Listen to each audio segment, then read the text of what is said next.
नाज़िम दरगाह शरीफ पीर जो ॻोठ में 2 ॾींहनि लाइ मुफ़्त तिबी कैंप लगाई वई, जंहिंमें मुख़्तलिफ़ शोबनि जे माहिर डॉक्टरनि परे परे खां आयल सवाई मरीज़नि जी चकास करे मुफ़्त दवाऊं ॾिनियूं, जॾहिं त तिबी कैंप में मलेरिया, गैस्ट्रो, डेंगी, डायरिया ऐं दिलि जे मर्ज़नि जो पिणु इलाज कयो वियो।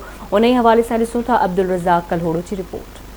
दरगाह शरीफ पीर जो ॻोठ में 2 ॾींहनि लाइ मुफ़्त मेडिकल कैंप क़ाइमु कई वई, जंहिंमें मुख़्तलिफ़ शोबनि जे माहिर डॉक्टरनि परे परे खां आयल सभई मरीज़नि जी चकास करे मुफ़्त दवाऊं पिणु ॾिनियूं वयूं, जॾहिं त मेडिकल कैंप में मलेरिया, गैस्ट्रो, डेंगी, डायरिया ऐं दिलि जे मरीज़नि जो पिणु इलाज कयो वियो। उन मौक़े ते मेडिकल कैंप में मौजूदु डॉक्टरनि मरीज़नि ऐं शहरनि आवाज़ न्यूज़ सां ॻाल्हाईंदे चयो त हिन वक़्त ताईं 550 OPD थी चुकी आहे, जंहिंमें 350 लेडीज़ जी थी चुकी आहे ऐं 200 मर्दनि में थी चुकी आहे। ऐं अञा ताईं तव्हां ॾिसो त रश एतिरी लॻी पई आहे ऐं सुभाणे 12 रबीउल अव्वल ज़ाहिर तमामु घणी रश थींदी। पीर साईं पगारा जन जे तरफ़ां जेका कैंप लॻाई वई आहे, इन में असांखे जेका नीड हुई, डेंगी बुखार आहे, मलेरिया आहे या पेचिस वग़ैरह या ॿारनि में बीमारियूं आहिनि, हार्ट जो त ख़ासि करे जेको आहे कार्डियोलॉजी जा डॉक्टर आहिनि, जनरल फिज़िशियन जेको वेठो आहे, उहे बि तक़रीबन सभु टेस्टूं बि कनि था। हिते लेबॉरेटरी बि लॻाई वई आहे, जंहिंजी सख़्तु नीड हुई। हिते थोड़ी दिलि जी तकलीफ़ रहंदी आहे, उनजे करे उहो आयासीं। इको ऐं ECG असांजी थी वई ऐं उहा ॾिसी करे उहा मेडिसिन लिखी ॾिनो। पीर ॻोठ में पहिरियां मां सम्झां थो त अहिड़ी कैंप मेडिकल जी न थी आहे, जंहिंमें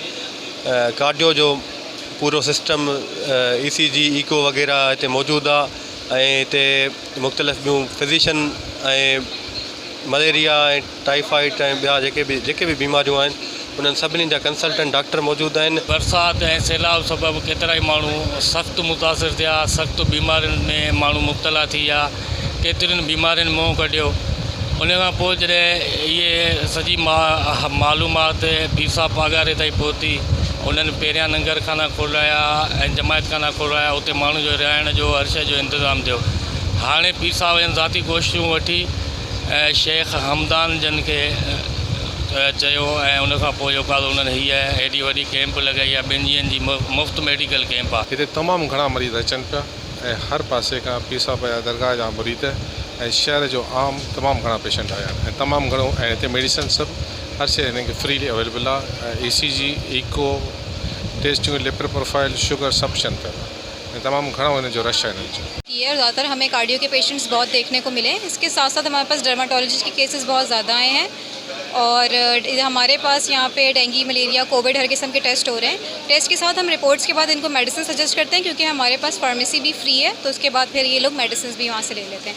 तो जिस तरह के हमें पेशेंट दिख रहे हैं, हम उस हिसाब से उनका फुल चेकअप करके, स्क्रीनिंग करके, उसके बाद हम इनको मेडिसिन रेकमेंड करें। जेके मरीज़ अचनि था उहे दस्त सां, उल्टी, बुखार, मलेरिया ऐं के मरीज़ में जो कान्हे डेंगी वायरस जी असां टेस्ट कराई आहे, उहो बि पॉजिटिव आयो आहे न, त मीन्स डेंगी वायरस बि हिते फैलिजी वियो आहे। कैमरामैन शकील कलोड़ो सां गॾु अब्दुल रज़ाक कलोड़ो, आवाज़ न्यूज़ पीर जो ॻोठ।